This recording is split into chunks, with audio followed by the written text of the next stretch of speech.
Hi, my name is Yasmin, and I was the Dimensions Fellow in Research at the University of Iowa this past summer. My lab was mostly focused on medical research. Our lab is within the medical school at the University of Iowa, and I mean, this is actually the building where I worked. My lab was actually like this on the second floor, but on the back side of this building.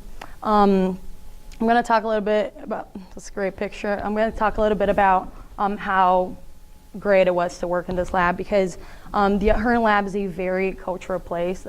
We had about 10 of us working there, and they were grad students, postdoc students, and out of all 10 of us, there were only like 4 US citizens. Everybody else was from a different country, a different culture, including myself. I'm originally from Brazil. And it was so fun. I mean, we learned so much, not only about science, but we learned a lot about, all these different cultures and these different countries. So it was really fun. I think one of the important things that I like talking about when talking about lab experiences and research experiences is people think that when you're in labs like this, all you do is science and all you do is that kind of research. But the truth is that we have to do, mostly undergrad students, we have to do so many different things. Like there are so many different tasks that we have to do. We have to make buffers, we have to make gels and all these different things. So you learn a lot about how, you need to learn how to multitask, because you have so many things you need to focus on, and sometimes you have different projects and like research that you need to do. So it was very important to me because I learned how to do all those things. And something that I really liked as well was the fact that I could interact with these postdoc students, because they know so much about the research and so much about science in general that it was amazing. And of course, I had done research here with Professor Craig Tepper before, and we used a lot of the equipment that they have there. We used a lot of them here, but when you're there, it's much larger scale. I mean, there were 10 of us, so there are so many different projects. So it was just good having that knowledge first before going there. Okay, well, my project, one of my main projects was the lab itself works. Everybody works with sodium channels. It's the Ahern lab is in the biophysics and biophysiology department. So overall, everybody works with sodium channels, but they work in different areas. Of course, different types of projects.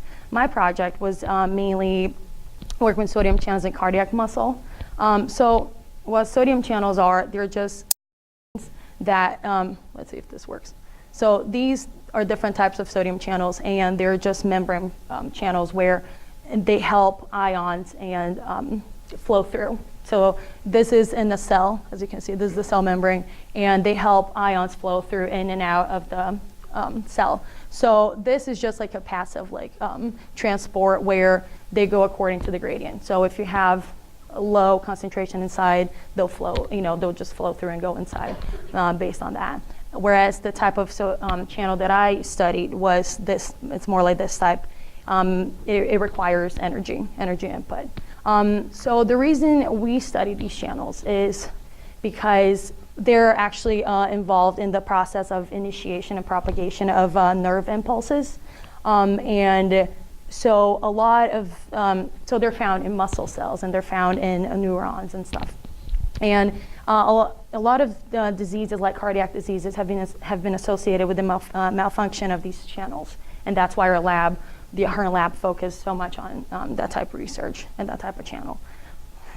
That was a very simplistic picture of what a channel looks like. And this is a little bit more detailed, but still very simplistic. But basically, what this is each channel has different domains. Here you can see that there are 4 different domains, 1, 2, 3, and 4. Each domain has a different function or is associated with a different process. The channel that we worked in is channel 4. Sorry, not channel, domain. It's domain number 4. And domain number four is mostly associated with the inactivation of these channels. After the propagation of the impulses, it's that area, this area here, that's involved in the closing or inactivation of these channels. So just a simple idea of what this is proteins. Sodium channels are proteins. Proteins are made out of amino acids. So what we did was we tried to insert mutations in the sequence that encodes for these channels and analyze what it does, how it changes its function, how it changes the way it behaves. I don't have to give a lot of detail, but here my research was mostly substituting the sequence of 3 specific amino acids for these other 3. So here you can see the first 3 are these. So they're glutamines. So we substituted the sequence of 3 for 2 of the tyrosines and one of the phenylalanine. And just by looking at it, you can tell that their structures are very different.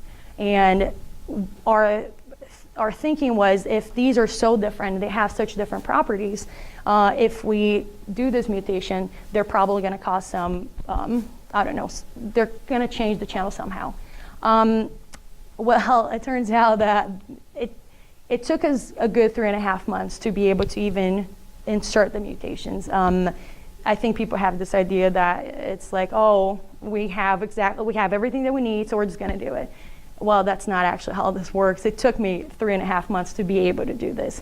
And when we finally did it, we learned that these mutations didn't really do anything. So it's good. It's good because then now you know that you can move on from this and use different amino acids and do other mutations. So that's good. I was a little bit disappointed because I was like, okay, I was expecting something more, but that's fine. It's all right. So, I mean, I learned a lot. So here at Learning Outcomes, I learned a lot working in this lab. I really had a lot of fun.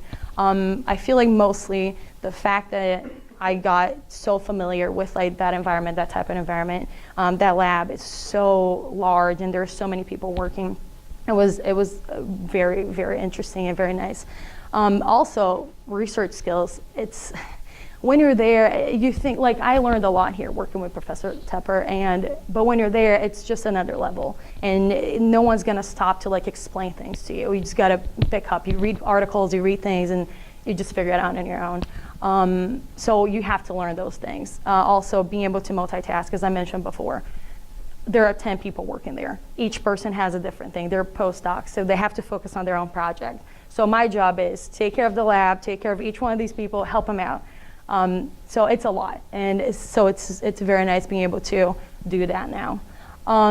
Actually, something that I got, I mean, one of the most important things I got out of this was I was offered a job to work in this lab, and the Ahern lab, and I will probably be starting this summer. It's a 1-year position. And so, yeah, that's good. I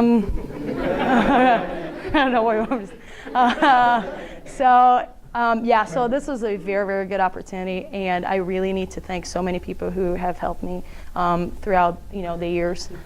Of course, Professor Craig Tepper sitting back there. He literally said to me, he mentioned, you have to tell him how good I am, and there it is. He's a very good advisor. Very good advisor. He's been helping me so much throughout the years. I never would have gone any of this without Craig. And then, of course, the mentions who, they gave me this opportunity. I thank him very, very much. Jason, thank you so much for helping me with like interviews and cover letters and everything they've helped me with. Laura Pharma, who since freshman year has been helping me so much in like writing papers and writing cover letters, personal statements, everything. And then, of course, everybody in the Ahern lab. Even actually, we have an alum who works there, Gibbs, and I'm actually taking his job. And he helped me so much. Like, I cannot even thank him enough. He helped me all the time. And of course, my friends who are here and everybody. I mean, as an international student, it's very hard being in a new country and a new culture. So, yeah, everybody's helped me a lot. So, thank you very much.